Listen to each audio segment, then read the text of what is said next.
I don't know how to answer that question, even if I knew the answer. I think it caused me to lose all sense of smell. That was my side effect. No, I actually don't have much of a sense of smell, but I don't remember smelling my retina burning. Alexis on fire. Papa Roach, Wolf Mother, Chris Cornell, Fall Out Boy, Lily Allen, Korn, and you're watching the Adlercast. How you doing? Brian Adler here in Knoxville, Tennessee.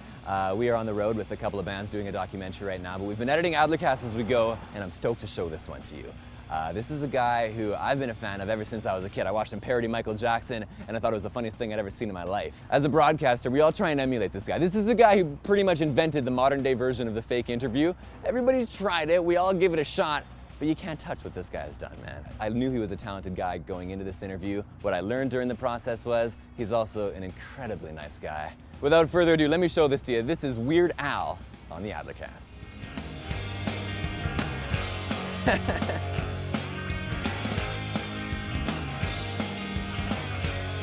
I gotta say, first and foremost, congratulations on this record, man. Thank you, doing thank so you. well. Yeah. Like top 10 album, top 10 single. Uh-huh. I mean, you've never had those both happen right away with the record before. Well, I've never actually been in the top 10 with a single or an album. And I've come very close. I've been like, oh, number 14, almost, you know. And I've had platinum albums and everything else, but I mean, I'd never like cracked that number, which, you know, it's just a number, granted, but you know, it meant a lot to me. It's a when it good happened. number, though. Yeah, it's a nice number. It's a nice round number.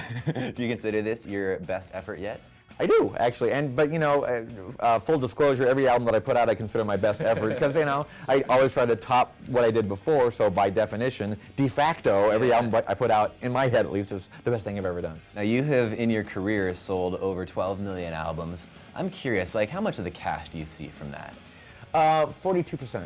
Is that right? No. Because that's pretty good. No, I don't know.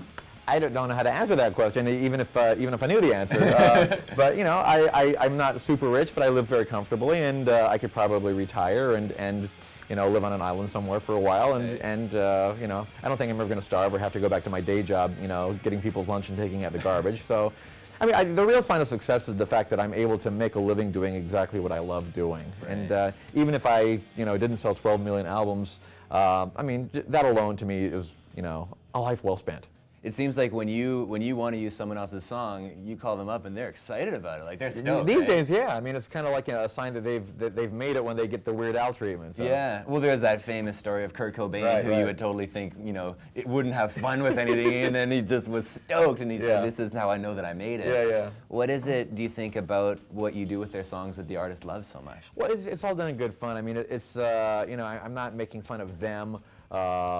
It's not derogatory. It's, you know, I'm not stepping on people's toes. It's you know, it's just having fun with their music, and it's all done from a good place, and they understand that and appreciate that. Yeah, you had some fun with James Blunt. Yeah, but it didn't make it to the record. Yeah, that was unfortunate. Well, in retrospect, it actually worked out perfectly because I did a parody of You're Beautiful called You're Pitiful, and that was originally going to be the lead single from my latest album. Right. James Blunt was totally fine with it, very cool guy. His record label, unfortunately, Atlantic Records, did not see the humor in it and said that under no circumstances could I put that on my album, which is, I've never had that before. Like usually, the record label will be thrilled because it means more money for them, more exposure for their artist, and no lose. But for whatever reason, they thought they didn't want it to happen, even though their own artist was okay with it.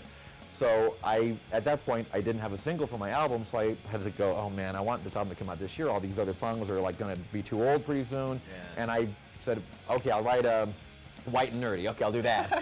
And obviously that wound up being a much bigger hit than the James Blunt parody probably would have been. But then you took the Blunt song and you put it online. Right, because I figured, you know, James Blunt's okay with it. If James Blunt wasn't cool with it, I would have just buried it. But, you know, he was fine with it, so, you know, I'm not going to let some suits tell me that, you know, I can't put it out there. I mean, the internet exists, and people want to hear it, and it got out.